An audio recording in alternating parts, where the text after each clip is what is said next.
The gate beeped tiredly under my code, but she was already there, folder pressed to her chest, telling me my cabin broke rules I never voted on. The pine needles crunched under my boots while her smile stayed fixed like this was church and she held the hymn book. Behind her, another clipboard flickered with fees and deadlines as if my father's porch were a crime scene. That was my welcome home. Karen from the HOA thrust her doctored papers at me, certain I'd fold, but the monuments and the restored blueprint told another story entirely. In that chamber the record flipped and the court declared the Valley Mine their office, squatting on my lease. Let me take you back to when the cracks first appeared. The gate gives a tired beep when I tap the code and the pine needles crunch under my boots the way they always have. I'm already picturing a quiet hour with the wood stove and the smell of dust warming off old cast iron when a sedan door thunks shut at the end of my drive. Mr. Mercer Delia says, smile clipped and shiny as patent leather. She's standing by my gate with a thick folder hugged to her chest like a hymn book. Welcome back. I wasn't aware I'd left an appointment. I say, shifting my duffel. The cabin roof peeks through the trees, the first soft glimpse of home I've had in 3 months, and my stomach knots. Sable, all neat bun and clipboard edges closer. We attempted contact, she murmurs, tapping her tablet. Multiple notices. Delia extends the folder. Notice of violation. Accrued fines. Valley Properties Management is engaged by the association to ensure compliance with covenants. Association, I repeat. Funny. I don't remember voting for an association that meets me at my gate. Homeowner. Participation is always encouraged, Delia says, sugary. But participation is not a prerequisite to enforcement. I set the duffel down. The September air is thin and cool, and a strand of wood smoke threads up from a neighbor's chimney. On my porch, an unopened envelope sits under a rock, the kind of certified mail that makes your chest feel tight just from the color. I leave it where it is. What's the number, I ask. Sable reads from her screen. $2,400 as of this morning. Daily compounding per schedule. B. Exterior lighting, non-compliant. Drive pad, aggregate discoloration. Unauthorized structural modifications. Landscape encroachment. Landscape encroachment. I say, by the landscape. Delia tilts her head. By your actions, Mr. Mercer. Our records show work performed without architectural approval. Records, I say. I unzip my satchel and slide out a large sleeved page.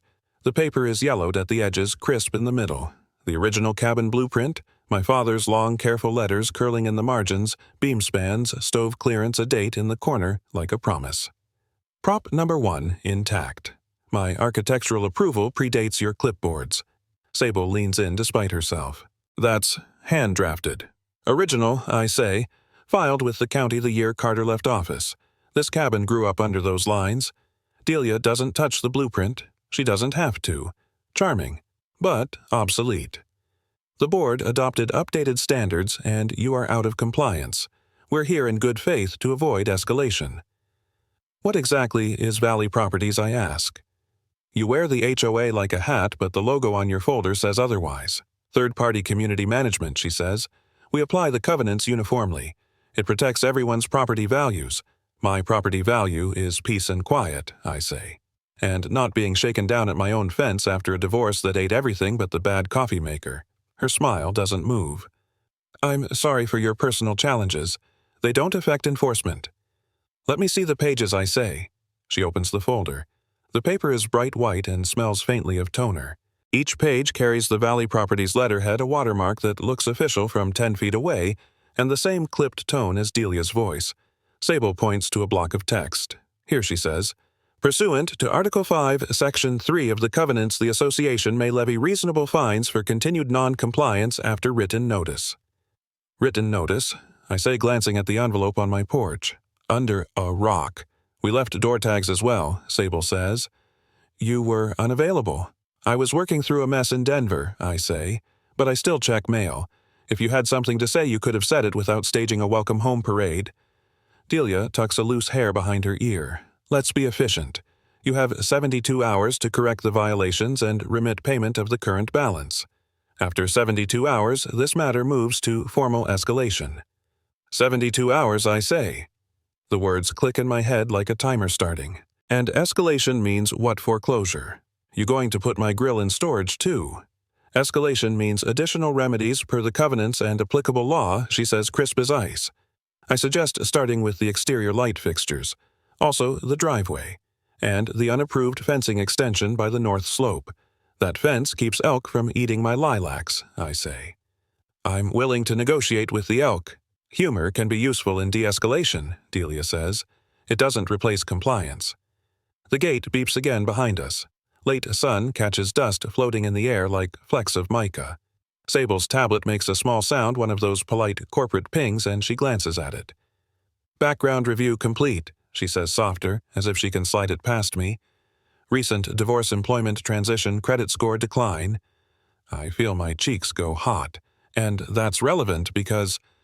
Delia cuts in before Sable finishes.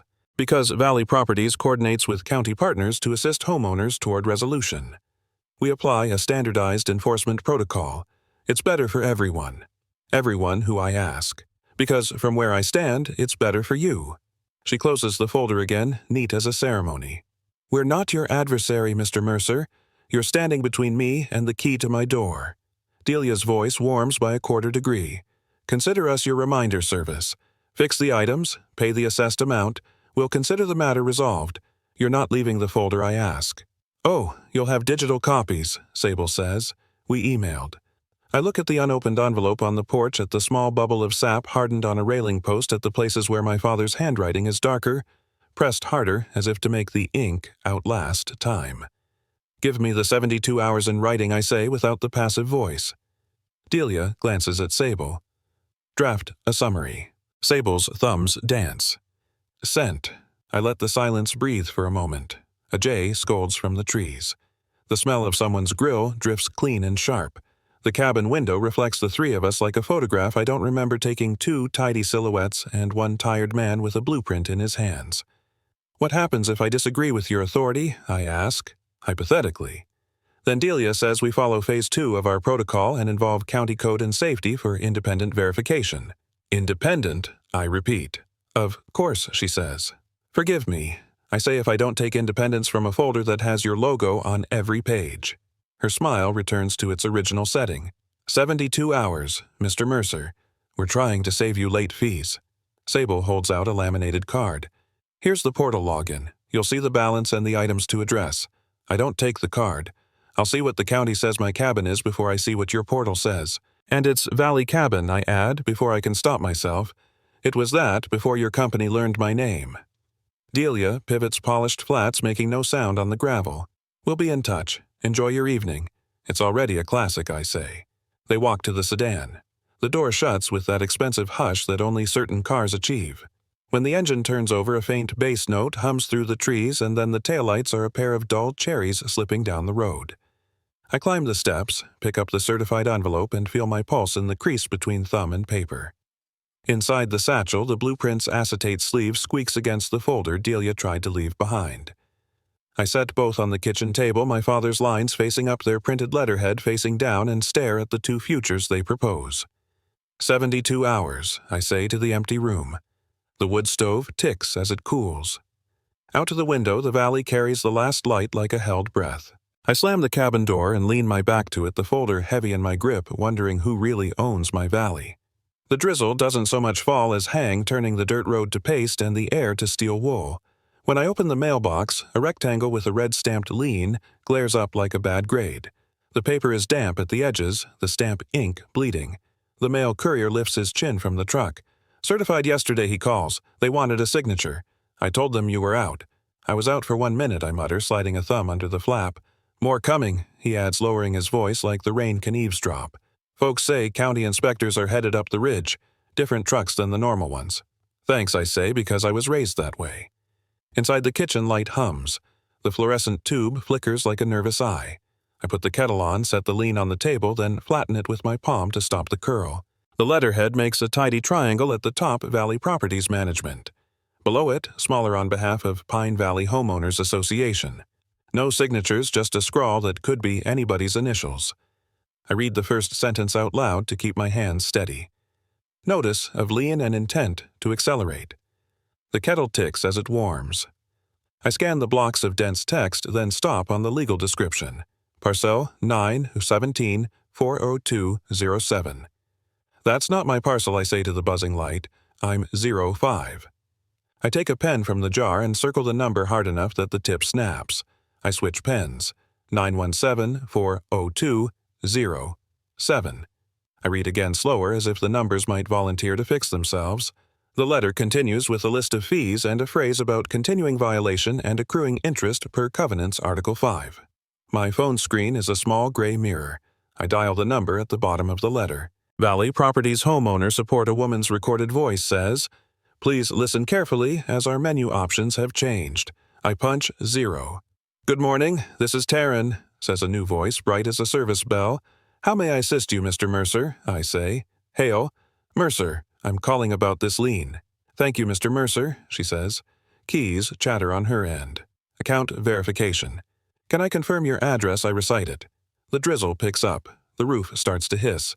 The fluorescent light blinks twice, then steadies. "Okay," she says. I see multiple notices of violation for exterior lighting, driveway aggregate, and a fence extension. Your current balance is $2,400.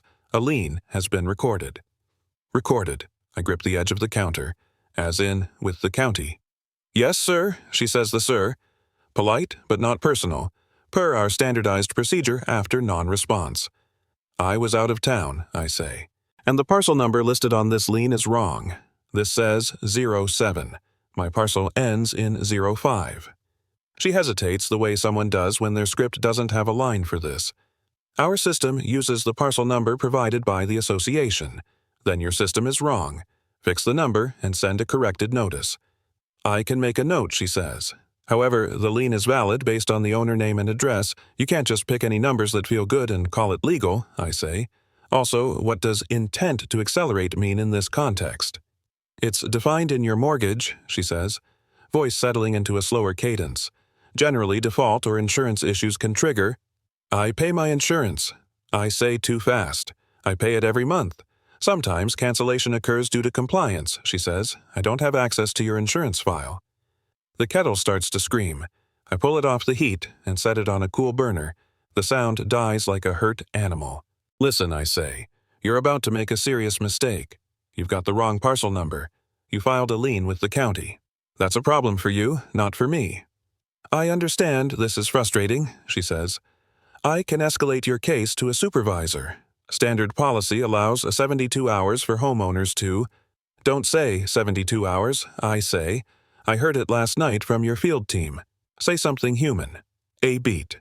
Mr. Mercer, she says I will escalate this to my supervisor. You'll receive an email confirming we're reviewing the parcel discrepancy. Please note that failure to correct violations may result in additional remedies per Article 5. Does Article 5 say anything about fixing your own errors?" I ask. "I can't speak to legal interpretation," she says, "but I can send you the bylaw excerpt." "Do that," I say. "And copy the county." "I can only copy the association," she says. "We don't email the county." "Of course you don't," I say. The fluorescent light buzzes louder, then clicks. I tap the fixture and it steadies. "Fine. Send what you have." She confirms my email and signs off with that cheerful closing people use when they've hung up on 5 identical fires before yours. I put the phone down and stare at the circled number again, 07, like it might blink into sense. The fence line is a dark stripe past the kitchen window. Voices flicker on the other side, neighbors low and quick. I step onto the porch mug, warming my palm.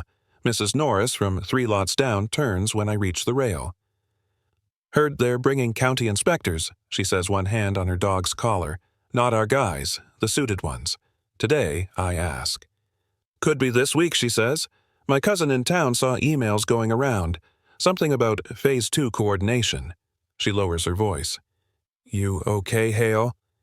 "I've been worse," I say, which is true, in the way saying you've been colder doesn't warm your hands. I'll be in touch. Back at the table, I spread the lien next to my father's blueprint. The lines of the cabin look steady, purposeful. The lien reads like a stranger's take on my life. I get a yellow pad and copy the parcel number exactly as it appears, then write "wrong" next to it in capital letters. On the next line, I write "acceleration clause" and then smaller insurance. If they cancel it, the bank can call the note. If the bank calls the note, the word foreclosure stops being a threat and becomes a procedure. "Okay," I say to the room. "Okay." I punch in my bank's customer line. Another hold music, another brightness. After 3 transfers, I reach someone who can look at the policy. Mr. Mercer the rep says softer than Taryn. I do see a pending notice from your carrier. They flagged your property as non-compliant based on an HOA report. Flagged, I repeat, not canceled. Not yet, she says. But once a cancellation is processed, your loan documents require proof of coverage or the loan may accelerate. How many days, I ask? I can't give legal advice, she says. But I'd move quickly. Thank you, I say, and hang up. The word accelerate is a weight pressed against my sternum, not a metaphor, an actual weight. In the middle of the page between the parcel number and the clause notes, I draw a small star and write wrong parcel equals leverage.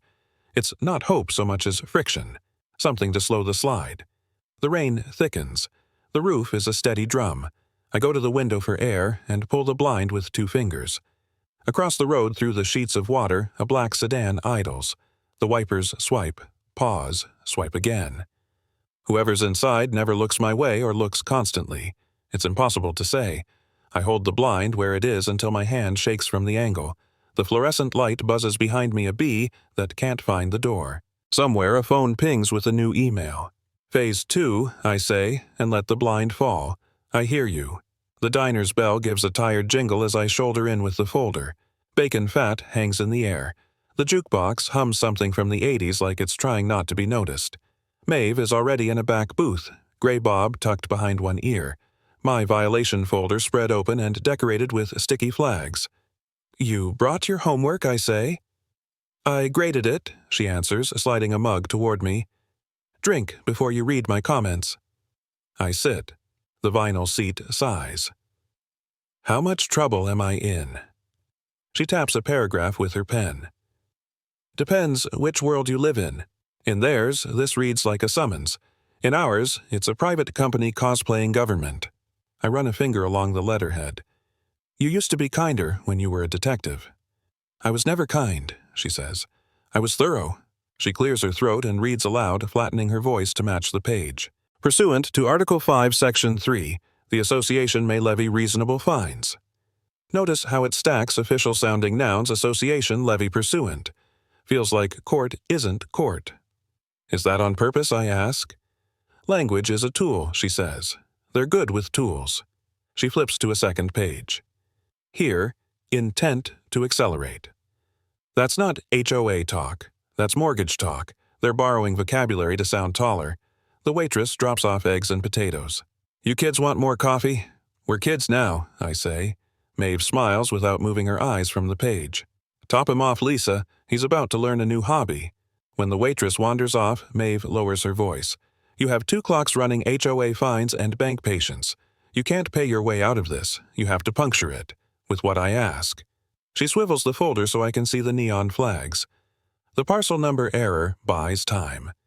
Use it to collect real things, not their PDFs. Monuments. Statues, I say. Survey monuments, she says. Brass caps. Rebar. Stones cut with a cross. The original markers that tell the land where it begins and ends. She reaches into her tote and pulls out a napkin with a thumbnail map sketched in blue ink. Your father probably walked these. See this corner? Likely a cap under the duff.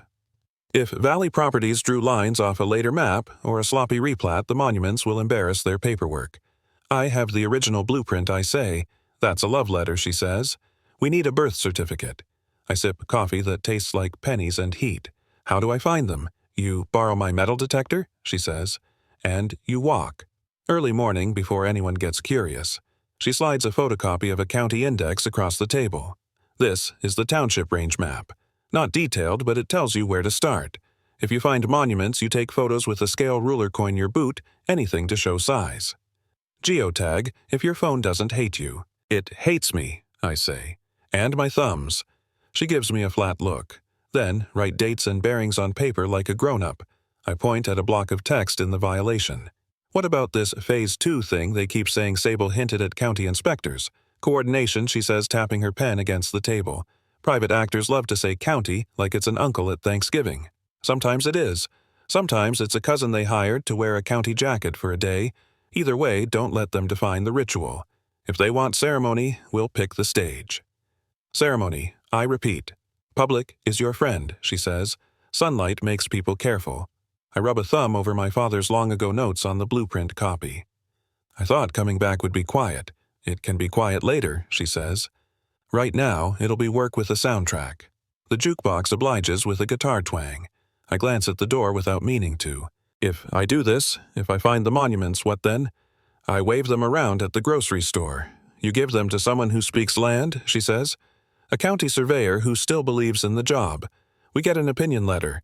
If you can prove their boundaries are wrong, you can flip the whole case. The words calm something and set something else on fire.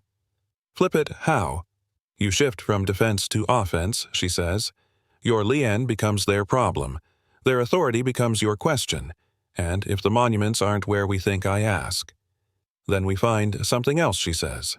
But this isn't just about your fence or your porch light. This smells bigger than Pine Valley. Bigger, how I ask. She holds up a page between two fingers as if it might bite. This language, it's template. I've seen versions in Douglas and Elbert.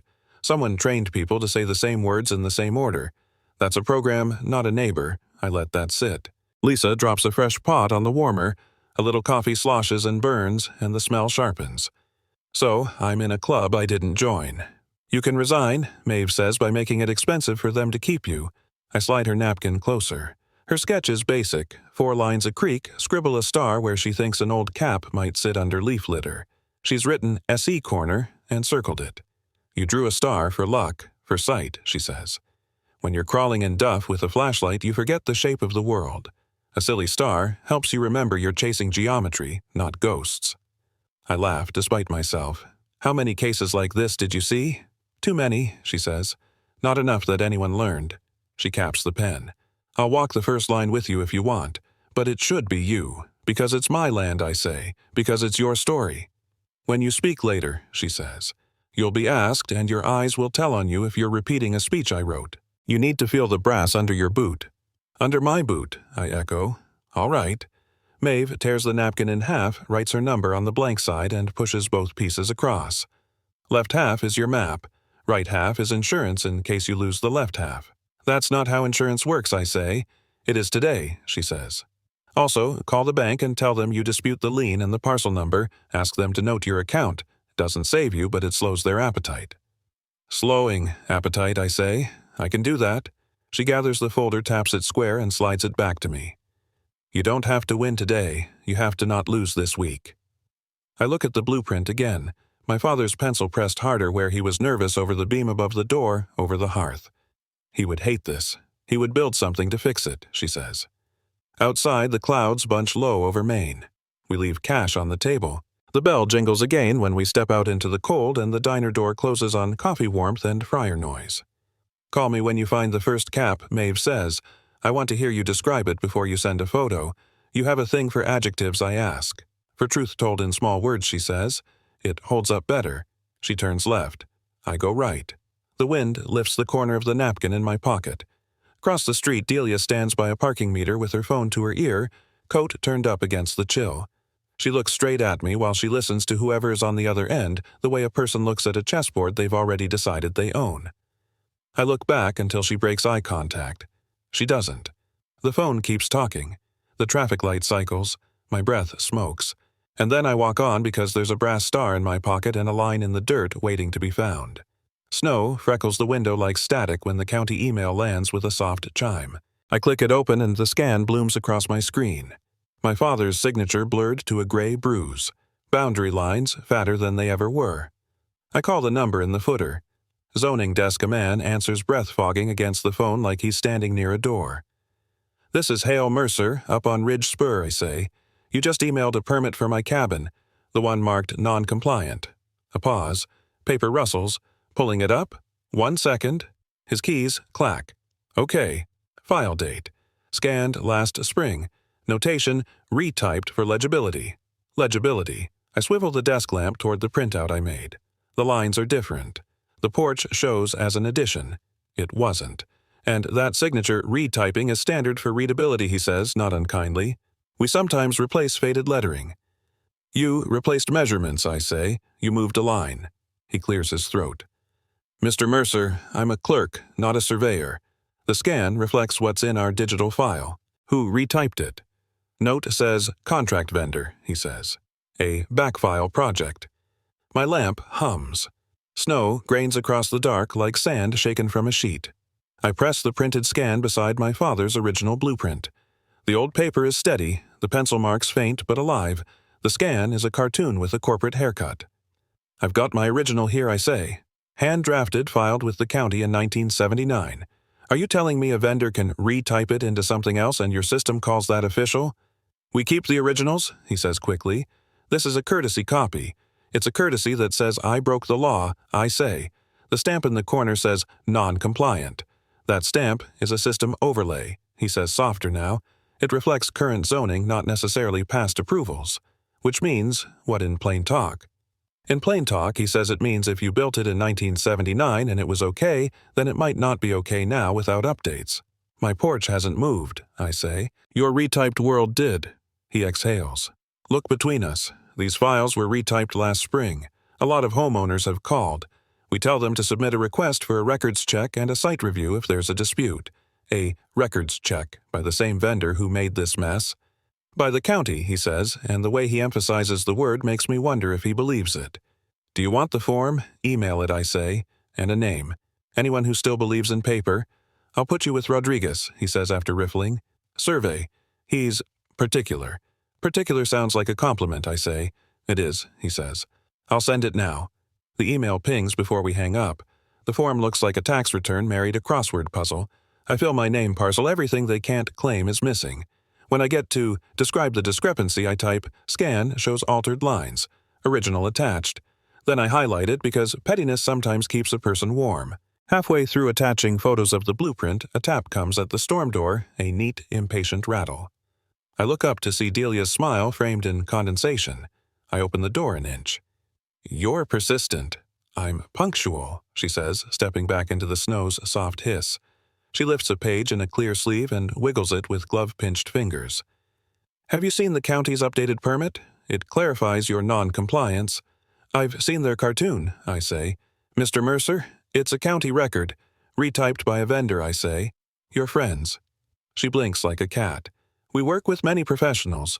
You worked with my porch too, I say. On paper. She lowers the sleeve an inch. This isn't personal. It's standards. People move away from standards, communities erode. I am the community I say, made of bones and coffee breath and a porch where my father sanded until the grain raised like a palm. Her smile flattens. Let me be clear, she says. Your file shows a structure that does not conform to current covenants. Your own county scan confirms it. My own county scan, I say. The vendor's retype. That's your star witness.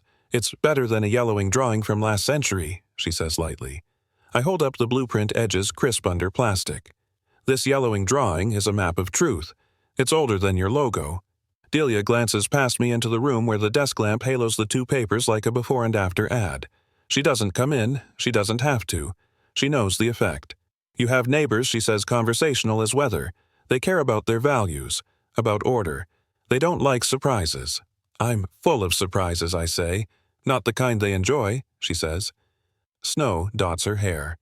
Over her shoulder, Mr. Fisk from the Bend trudges by with a bag of feed over his shoulder. He doesn't look at us. A beat later, Mrs. Norris shuffles past with her dog swaddled in a sweater. She lifts a hand and aborts the wave halfway as if remembering something. I love these drive-by parables, I say. They're just people going about their day, Delia says, trying not to get dragged into something ugly. Ugliness is relative, I say. Ugly is fees, compounding, because a man refuses to change a light fixture, she says. Ugly is a company that takes a pen to a dead man's lines, I say. It's a small grave robbing. Her cheeks pinken. We're not discussing your late father. We are, I say, whenever you hold that scan like a scripture. She lifts the sleeve again. The stamp, in the corner, non-compliant grins in red. Your own documents betray you, Mr. Mercer. There it is, the phrase she came to say. It sits between us like a marker driven into frost. Do they? I say. She tucks the page away. 72 hours from our last visit, she reminds me. We're past 24. I can count, I say. Good, she says. Count this to failure to correct may trigger insurance review. You can call your bank if you'd like the same speech with a different logo. I already did, I say. She nods as if pleased I've learned a new language. We'll be in touch. She steps off the stoop. The snow takes her weight without a squeak.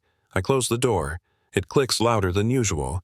The room is smaller than it was, as if the retyped lines have crept in under the sill. I lay the county scan beside the blueprint again and notice something I didn't see before on the original. My father pressed harder over the boundary by the creek, the pencil shining a little where the line crosses itself. In the scan, that boundary kinks to accommodate a neat rectangle labeled easement that I've never seen on any deed. I call the clerk back. He answers on the first ring. Zoning desk. It's me, I say.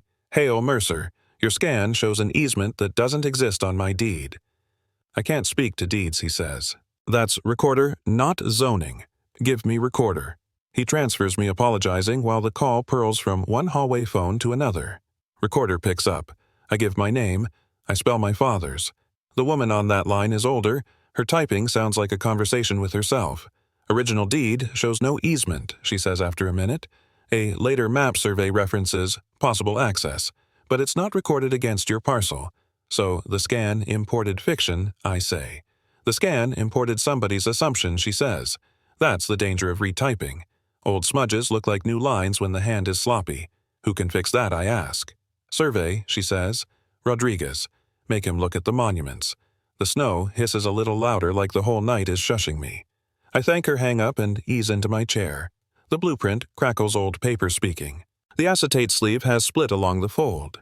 A fine tear runs across the corner of the porch where my father wrote 3/4 cedar in his tight hand.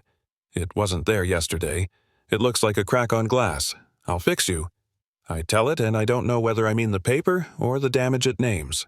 The monitor glows with the county's scan red stamp grinning. I turn off the desk lamp and sit with both versions, the true and the pretty lie, lit only by snow glare and screen light. For a long time, I just listen to the wind, to the refrigerator's small shutter, to the blueprint breathing as it settles flat again. I stare at the cracked corner and wonder if truth can survive a careful retype.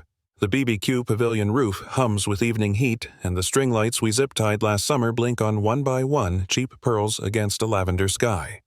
I clip my phone into the tripod thumb, the red button, and the camera eye goes live. The little chat counter tricks upward, 12, 19, 31 names I recognize from church bulletins and snowplow schedules. The smell of charred burgers rolls across the lawn. Somewhere a kid tries to pop a ketchup packet with his heel and gets scolded. Evening, Pine Valley. I say into the lens, if you can see this, you're a witness. Maeve's note about audience pressure sits in my pocket like a warm coin. She's standing off to the side, plaid shirt, arms folded, pretending not to be the gravity keeping me steady. Delia arrives with Sable half a step behind, clipboard trembling like a trapped moth. Delia's managerial smile looks laminated. Mr. Mercer, she calls too bright. This is inappropriate without the association's media policy. The association didn't vote on a media policy, I say, angling the phone so both of them frame up. Say hello to your neighbors. Sable offers the faintest upturn of lip. Delia does not. We value transparency, she says, when conducted through proper channels.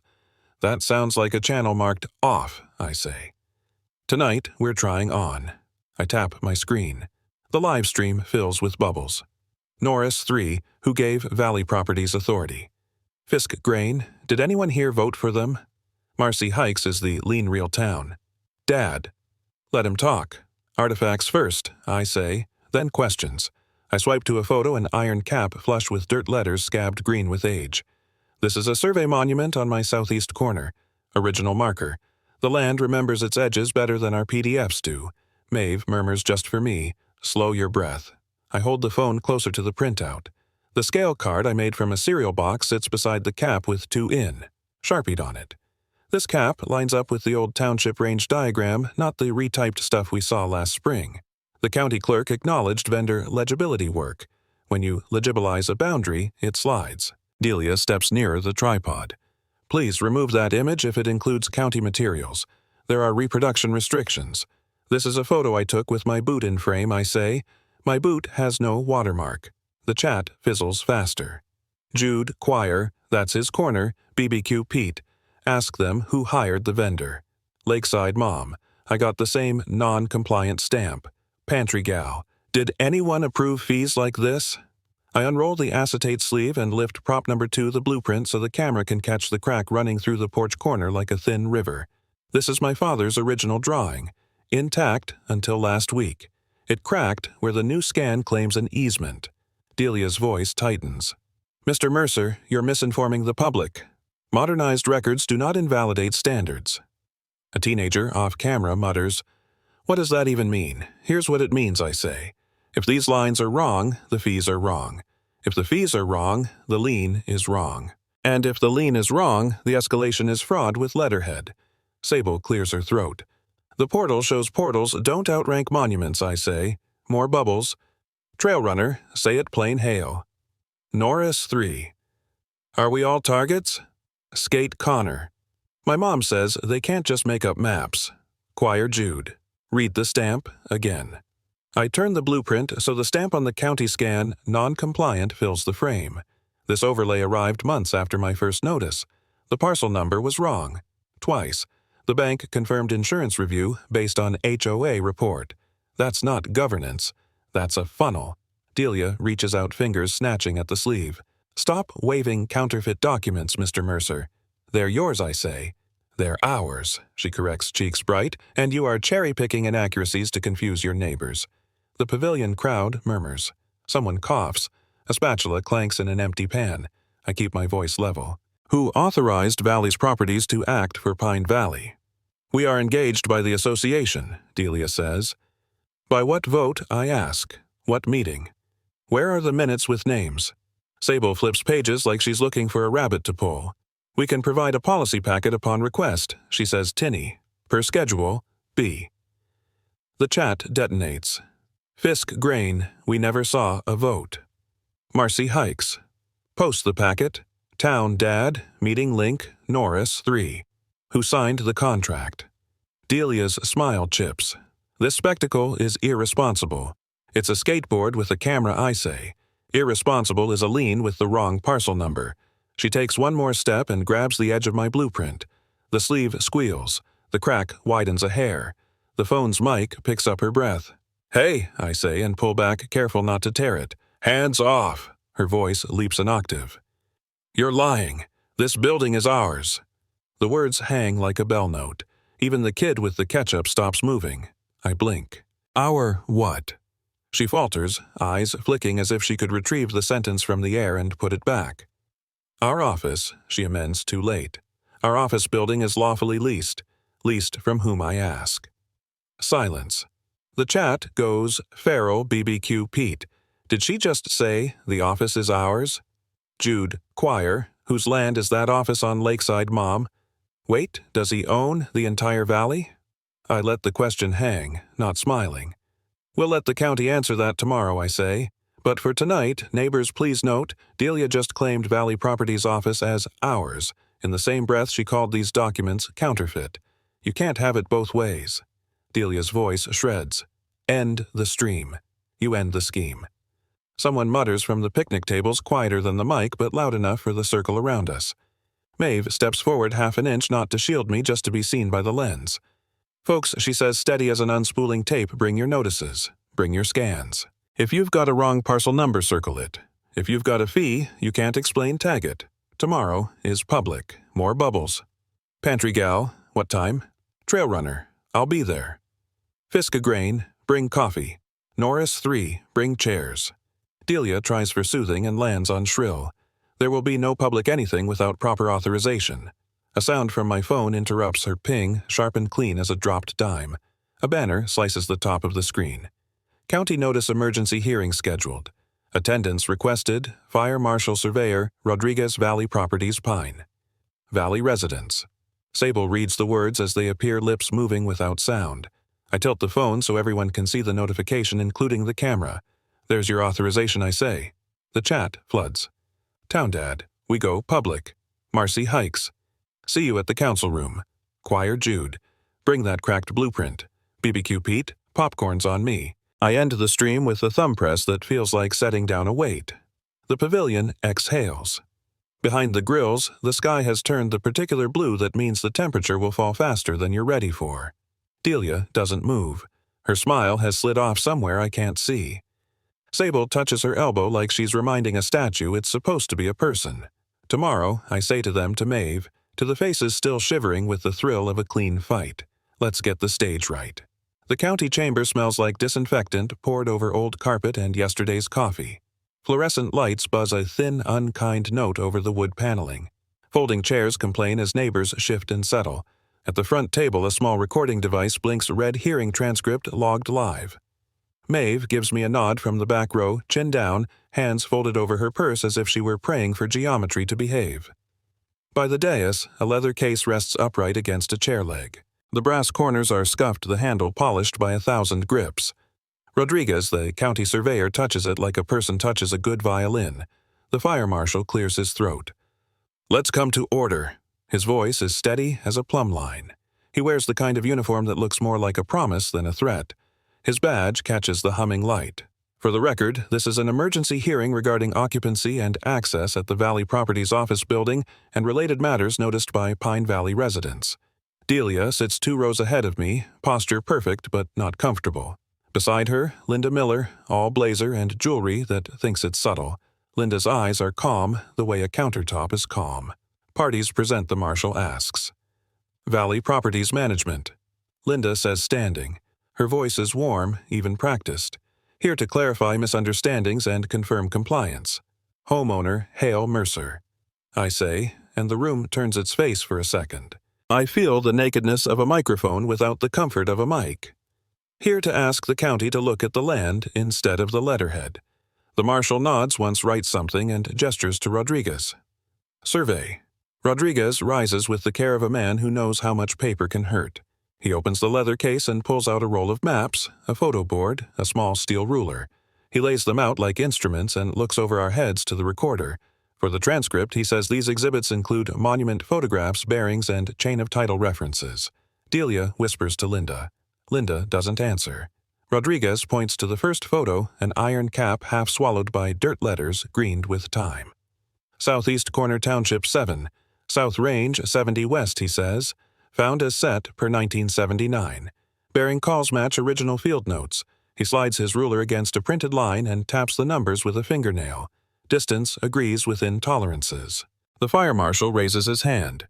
Plain language, please, sir. We've got a room full of neighbors. Rodriguez's mouth tucks a little.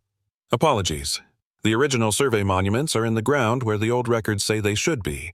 The modern, retyped map that's been circulating does not match those monuments. A murmur rolls through the folding chairs.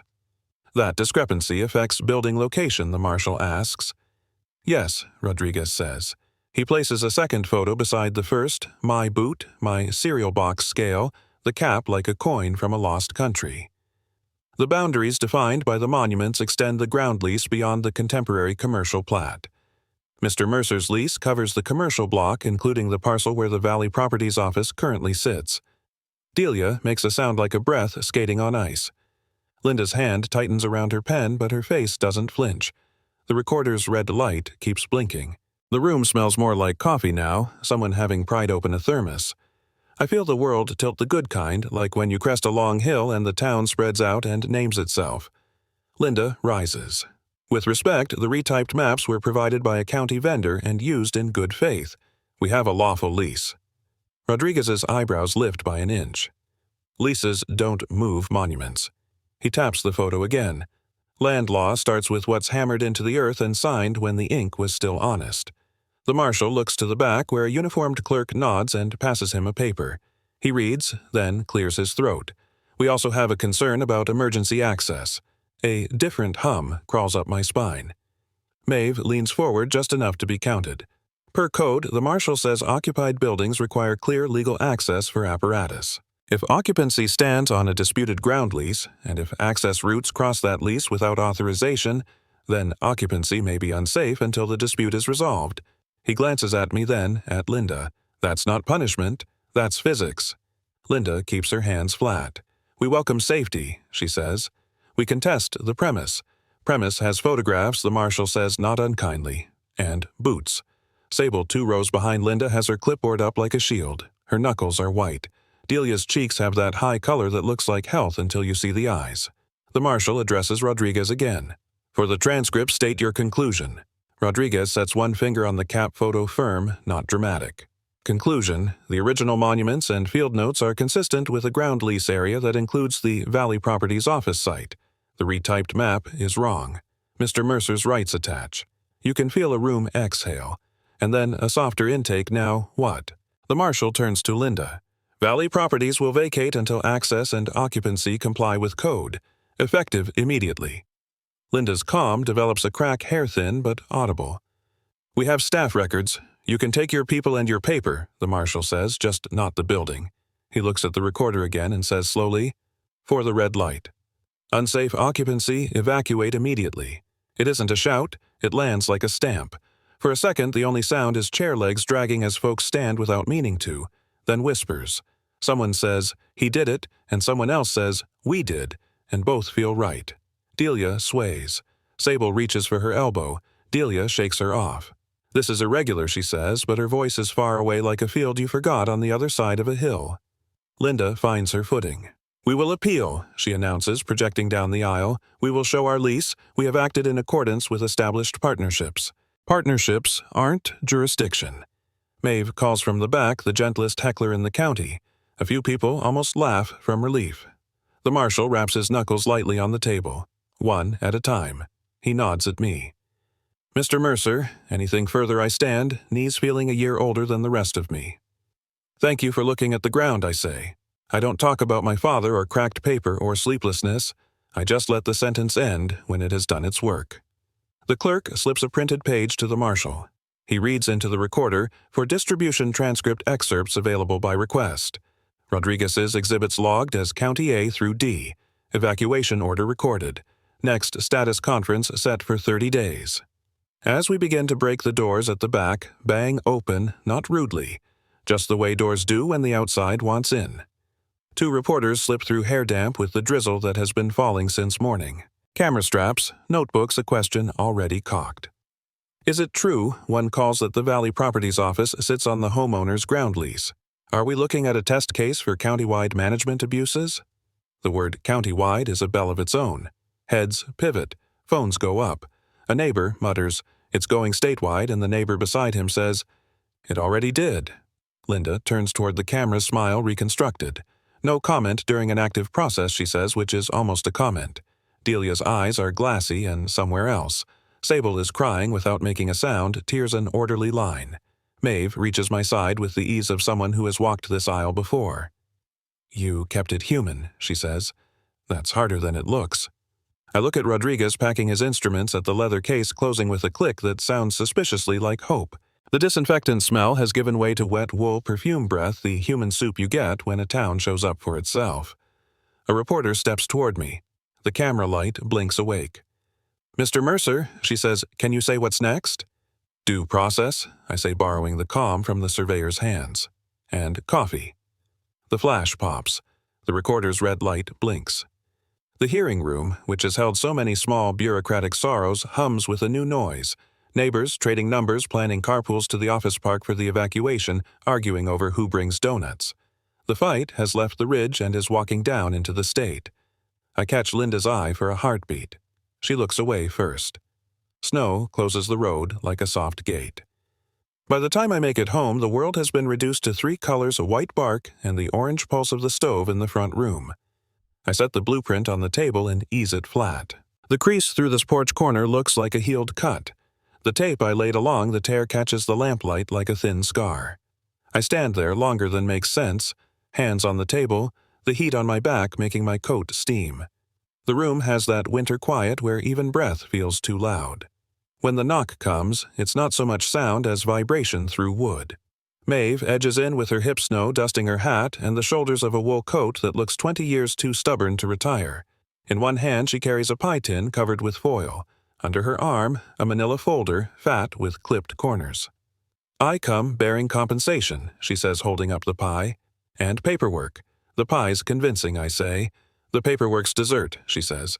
She sets the tin on the counter and the folder on the blueprint's safe side, careful not to snag the new tape. How's our patient stable, I say. No further tearing. It flinches if I look at it wrong. She leans over the table, reading the tape line the way a mother reads a fever. Good mend. You lined the fibers before you stuck it, I tried. I say, which is sometimes the same as yes. She opens the folder. The smell of ink and copier dust comes up like a small storm. Restitution claims, she says. Affidavits. Itemized fees with interest. There's a legal word for the shape of this accounting, and it's one of my favorites. I thought we were done, I say. We're done collapsing, she says. Now we build. She taps a printed chart where names march down the left and dollar amounts down the right. Evidence shifts from defense to offense. The same receipts that made you sweat now make them sweat. The stove snaps as a new log catches. The window glass glows faintly blue. I take my coat off and hang it by the door, the snow crackling as it melts. What do I do with all that I ask? You don't do it alone. She lifts an affidavit from the stack. Neighbors sign. We file as a group with the county and, if needed, with the state attorney. We ask for refunds of all illegitimate assessments, and we ask for an audit of the vendor contract that retyped your father's signature into pudding. I smile despite myself. Pudding. Disgusting. Right? She inclines her head toward the stove. You have coffee? I have something better, I say, opening the oven where a foil pan waits. The smell that gets loose is the deep smoky perfume of last summer's brisket leftovers vacuum-sealed and thawed for moments like this. BBQ, resurrection. You're learning, she says. We carry plates to the table and eat with the easy quiet of people who have already used their words for the day. From time to time, she slides a document across for me to initial, and I slide it back. The tape on the blueprint softens under the lamp's warmth and settles flatter. Outside, snow freelances off the eaves in small avalanches. A second knock comes lighter than Maeve's. When I open the door, I find Mr. Fisk with a knit cap pulled so low it makes him look younger. Behind him, Mrs. Norris holds a plastic sleeve of papers. Two more neighbors stamp on the mat and fog the room. You said we should bring things, Mrs. Norris says, raising the sleeve. We brought things. And coleslaw. We don't have to combine those items, I say, stepping back. Come in. They line up along the table edge, hats in hands, eyes finding the blueprint, the tape, the pie. Words move between them like a shared breath. Mr. Fisk clears his throat. I didn't know whose side to be on, he says, staring at his boots. If there were sides. There shouldn't be, Maeve says gently, but there were. He nods, then sets down a stack of printouts. Fees. Late charges. Photos of my porch before and after they called it a violation. He looks at me. I circled the parcel number. It's wrong on mine, too. Good, Maeve says. Bad for them. We spend the next hour attaching signatures to affidavits. The stove keeps time popping now and then like a metronome with a mind of its own. The room fills with little noises that don't need translation pens uncapping paper, sliding a fork, tapping china neighbors humming at amounts that look like rent. I sign where I'm told, passing things back to Maeve, who alphabetizes as she talks. These aren't just stories, she says. They're instruments. Names plus dates plus amounts equals relief. We let officials do the math while we keep the narrative clean. Clean how Mrs. Norris asks. Start with harm, Maeve says. End with remedy. Skip the part where we try to teach them the law in a single breath. The neighbors nod as if she just told them how to fix a carburetor with a spoon. I tape a second tiny split on the blueprint, mere vanity maybe, but the act satisfies something primitive in the fingers. The crack looks less like damage and more like a seam in something handmade. Do we... Party, one of the younger neighbors says, using the tone people use for words that used to mean something else. I mean, after the evacuation today. It felt like we should have said, Yay. We'll have time for yay, Maeve says. First, we lock in how much. She stacks the signed affidavits and slides a sticky flag onto the top form, Norris refund plus interest. On another, Fisk lien rescission. The folder begins to look like a ledger where our valley teaches itself to read. My phone buzzes with a text from the reporter, a link to a local segment, my face part of a collage of faces that look like they were just told they're allowed to be citizens. I put the phone face down. The stove breathes. Snow ticks against glass. We pass plates. We pass pens. A child, Mrs. Norris's grandson, nods off on the rug with his face on a folded coat, a small snow angel in wool. Someone laughs about summer's live stream. Someone else asks whether the pavilion lights will survive another winter. Maeve wipes brisket sauce from her knuckle with a paper napkin and looks at me over the rim. You've already won, she says, voice soft but crafted to carry. Now make sure the valley wins too. It lands where it should. In the room, shoulders loosen. Maybe it's the food. Maybe it's the math. Maybe it's the sentence people needed to hear so their bodies could believe it. Outside, tires crunch the lane. Not the idling of surveillance, just a weary sedan climbing in low gear. The neighbors take it as a cue. They shake hands, they button coats, they lift the sleeping boy into his grandmother's arms. On the way out, Mr. Fisk touches 2 fingers to the blueprint's edge like a small salute. After the last thank you and the last text me that form the cabin shrinks back to its normal shape, Maeve peels the foil from what's left of the pie and slides it toward me. For the hours that don't have a name, she says. We should catalog those too, I say. She shrugs. That's what pie is for. When she's gone, I wash the plates and set them to dry like small obedient satellites. The room is so quiet that the next sound feels like a mistake, a soft scrape at the threshold, then the whisper of paper under wood. A rectangle slides in, bumping the mat. I kneel. The envelope is official cream with the county seal in blue and a window that shows exactly what it needs to show final arbitration scheduled date, time. Room 5 lines that make all the noises in my head stop at once. I hold it in both hands that smell like smoke and meat and ink, and let the stove settle another log. Snow glows hard outside, the kind of bright you get from nothing but the moon. Okay, I tell the tape line on the blueprint and the room that's learning to trust its own shape. We'll finish. The air in the arbitration room smells like copy paper and someone else's cologne. Ceiling vents hum as if they're bored. The table is a long mahogany runway where pens land and take off. I unroll the blueprint, prop number 3, slowly, the tape seams lying flat and quiet. A fresh county stamp sits in the corner, crisp blue, authenticated, original filed 1979 county recorder. The arbitrator, a woman with river gray hair and reading glasses she never takes off, watches the paper expand like a tide. Mr. Mercer, she says. Yes, ma'am, I answer, and place a clear ruler along the porch line so she can see the pencil pressure my father left there, his hand heavier over the hearth, softer at the creak. Truth has texture. Across the table, Linda sits so straight she could be her own coat rack. Her corporate counsel adjusts his tie like it's a dial he might turn to a better outcome. Delia looks down at her folded hands. The laminated smile has long since peeled off.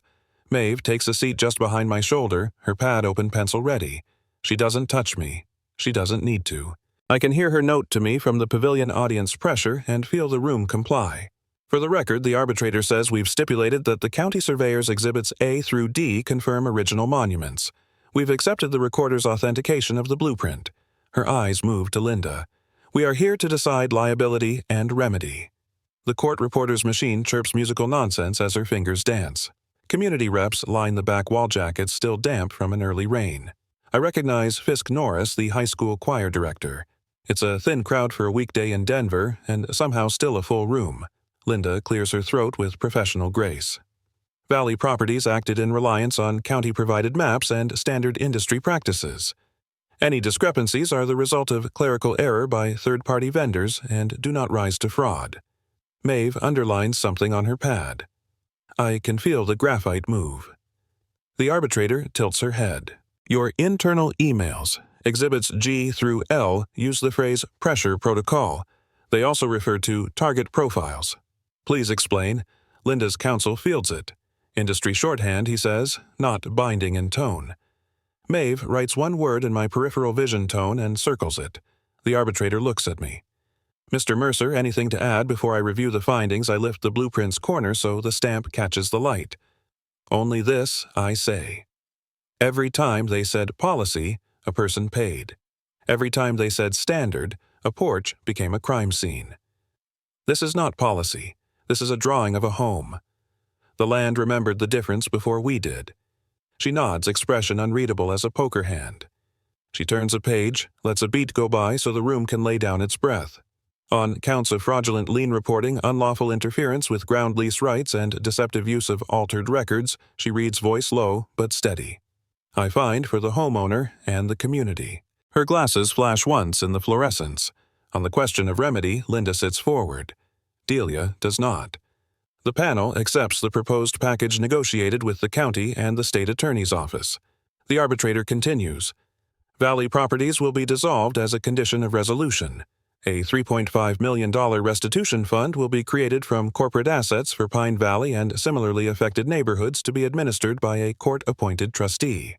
She lets the numbers settle as if they need to learn the room. All improper assessments and fees will be refunded with interest. All liens recorded under the erroneous parcel schema will be rescinded. A sound moves through the crowd like wind discovering a canyon. The reporter's fingers stutter with the strain of keeping up. The arbitrator lays her palm on the table near the blueprint, not touching it, acknowledging it. The Pine Valley Homeowners Association is hereby dissolved effective immediately. Governance will transfer to a resident-elected council under county oversight for a period of 1 year. Valley Properties leadership is barred from property management in the state for 10 years. Linda's mouth opens no sound. Delia folds a little more into herself as if gravity has opinions. For the transcript, the arbitrator says and looks straight at our row. Pine Valley residents, your land is yours again. It's not loud. It doesn't need to be. The sentence lands with a weight my spine recognizes. Behind me, someone makes a small, involuntary sound like a laugh catching on a sob. A chair leg squeaks. The vents keep humming as if even air has rules. Linda's counsel raises a hand. We reserve rights to appeal. You may reserve whatever you like, the arbitrator says, folding her findings into a manila jacket. Today's orders stand. The court reporter plucks the last cord from her machine and looks up, eyes bright. Maeve exhales. The tape seams on the blueprint shine a little under the lights, not scars anymore, but joinery. How handmade things confess their history. Delia finally looks at me. Her eyes are calmer than I expect. Not peace, not rage. Some third thing we learn after both. She whispers something I can't hear. Maybe sorry, maybe how, maybe nothing. Then she looks down again and gathers her bag with the neatness of a person who still believes in the dignity of chores. Outside, the hall is louder phones trilling, doors shushing on their hinges. We step into it like a river. Reporters flank the corridor with microphones dressed in logos. Mr. Mercer, one says, jogging backwards to face me, "What do you say to homeowners facing similar actions?" Write down everything I say, and walk your lines. Ms. Miller, another calls, will Valley Properties comply with dissolution? Linda delivers the sentence she has left. We will follow the law, she says. It sounds like she has finally met it. Maeve touches the edge of the blueprint case as we ride the elevator down. You brought the right prop to the right stage, she says. It's not a prop, I say. It's a promise.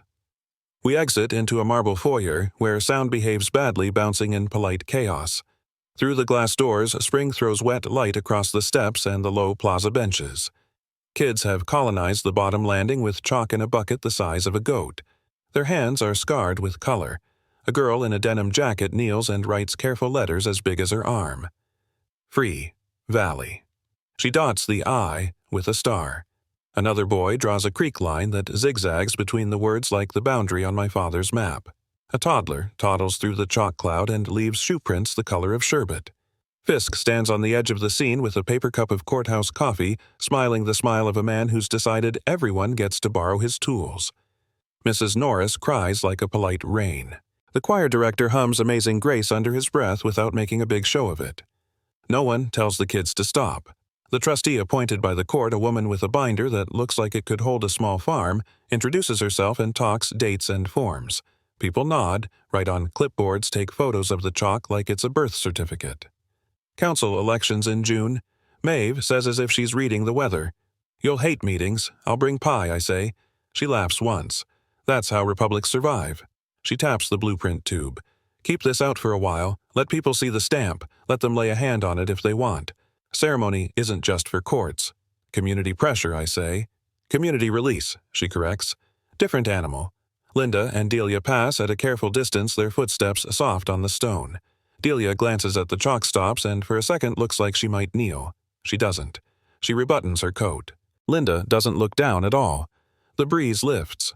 The chalk dust makes tiny galaxies before settling. I tilt the tube on my shoulder so the weight finds the right place, and for once, nothing pinches. We step into the afternoon together, neighbors who were targets now volunteers with clipboards. The vents will keep humming upstairs. The reporter will say her piece. The trustee will send emails with bullet points. On the courthouse steps, the creak of chalk will dry and crack and fade, and then someone's kid will draw it again because that's how truth survives, retyping in 100 small hands, making the same line until the stone remembers.